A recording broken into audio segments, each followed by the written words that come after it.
আপোনালোক সকলোকে আকৌ এবাৰ স্বাগতম জনাইছোঁ মোৰ ইউটিউব চেনেল টেক উইথ গুঞ্জনলৈ।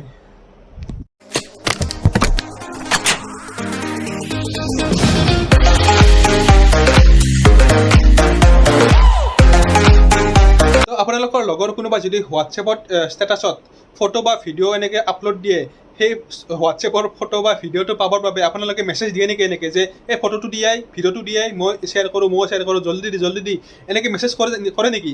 আপোনালোকে গম পায়নে এই ভিডিঅ' বা ফটোটো এটা জেগাত ষ্ট'ৰ হৈ থাকে, সেই ষ্ট'ৰেজ ক'ত পায়, এই ফটো বা ভিডিঅ'টো ক'ত পায়, এই ভিডিঅ'টোত আপোনালোকে মই জনাই দিম। চ' ভিডিঅ'টো লাষ্টলৈকে চাই থাকিব। আৰু আজিৰ পৰা এনেকৈ ক'ব দৰকাৰ নাই ফটো লাগে এই ফটোটো দিয়াই ভিডিঅ'টো দিয়াই এনেকৈ ক'ব দৰকাৰ নাই। চ' ভিডিঅ'টো লাষ্টলৈকে চাই থাকিব। হোৱাটছএপৰ ষ্টেটাছত দিয়া ফটো বা ভিডিঅ' এইবোৰ ক'ত পায় বা কেনেকৈ ডাউনলোড কৰিব পাৰি বা কেনেকৈ শ্বেয়াৰ কৰিব পাৰি, এই কথাটো বহুতেই গম পায়, মই জানো বহুতেই গম পায়, কিন্তু নাজানা মানুহ বহুত আছে। মানে নাজানা মানুহ বুলি কিয় কৈছোঁ মই, কাৰণ মোৰ তাত মই ষ্টেটাছ দিলে ফটো বা ভিডিঅ' ষ্টেটাছ এটা দিলে বহুতেই মেছেজ দিয়ে যে এই ফটোটো দিচোন মই শ্বেয়াৰ কৰিব লাগে বা ভিডিঅ'টো দিচোন মেছেজত দিয়ে শ্বেয়াৰ কৰিব লাগে। সেইবাবে এটা মই ভাবিলোঁ যে ভিডিঅ' এটা বনাই দিওঁ, ক'ত পায় এই ফটো বা ভিডিঅ'বোৰ, ক'ত পায়, ক'ত ষ্ট'ৰ হৈ থাকে, ক'ৰ পৰা ডাউনলোড কৰিব পাৰি, ক'ত কপি পেষ্ট কৰিব পাৰি, ক'ত শ্বেয়াৰ কৰিব পাৰি, সকলোবোৰ এই ভিডিঅ'টোত কৈ দিম।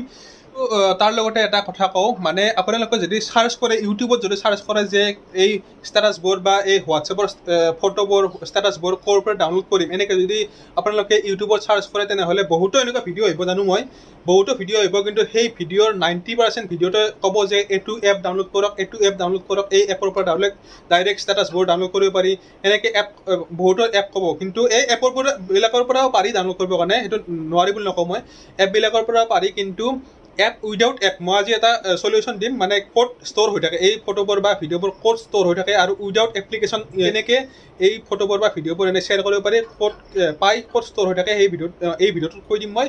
তো লাষ্টলৈকে চাই থাকিব। তো এতিয়া আমি ডাইৰেক্ট মোবাইল স্ক্ৰীনলৈকে যাওঁ আৰু ডাইৰেক্ট আপোনালোকক দেখাই দি আছোঁ ক'ত ফটো ভিডিঅ'বোৰ ক'ত পায়, কেনেকৈ পায়, সকলোবোৰ দেখাই দি আছোঁ।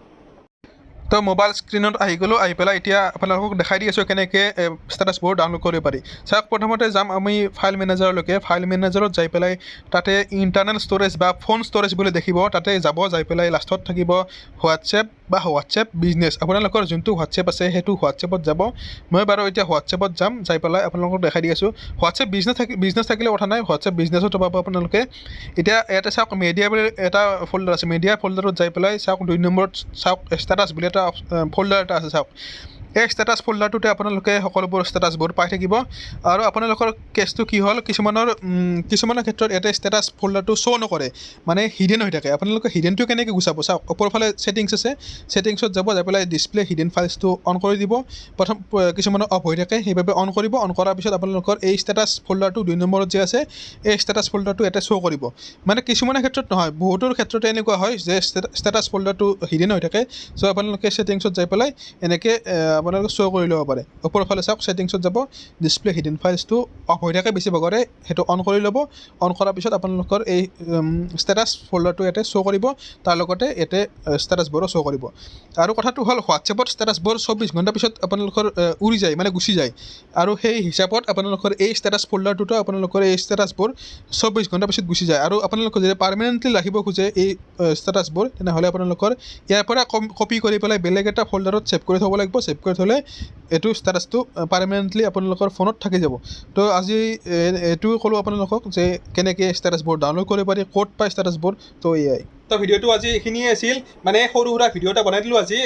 এই ষ্টেটাছ ফটো বা ভিডিঅ' আপোনালোকে আজিৰ পৰা কাকো খুজিব নালাগে, যাতে যে ফটোটো দিয়াই ভিডিঅ'টো দিয়াই এনেকৈ কাকো যাতে খুজিব নালাগে, নিজেই চাৰ্চ মানে ওলাই পেলাই ষ্ট'ৰেজৰ পৰা ওলাই পেলাই শ্বেয়াৰ কৰিব পাৰে, যাতে ছেভ কৰি থ'ব পাৰে পিছলৈকে, যদি পাৰ্মানেণ্টলি ফটোটো লাগে বা ভিডিঅ'টো লাগে ছেভ কৰি থ'ব পাৰে বা শ্বেয়াৰ কৰিব পাৰে নিজে উইদাউট এপ্লিকেশ্যন ইউজ কৰি পেলাই। চ' সকলোবোৰ ক'লোঁ এই ভিডিঅ'টোত। আপোনালোকে যদি ভিডিঅ'টো যদি ভাল পাইছে তেনেহ'লে লাইক আৰু শ্বেয়াৰ কৰিব। শ্বেয়াৰটো মেইন, যাতে বেলেগেও গম পাওক যে এনেকৈ হোৱাটছএপৰ ষ্টেটাছ বা ষ্টেটাছত ফটো বা ভিডিঅ'বোৰ এনেকৈ ষ্ট'ৰ হৈ থাকে, এনেকৈ শ্বেয়াৰ কৰিব পাৰি। এইটো বহুতে নাজানে, যদি আপোনালোকে যদি ভাল লাগিছে শ্বেয়াৰ কৰি দিব আৰু নে কি। দিয়ক, বাই বাই।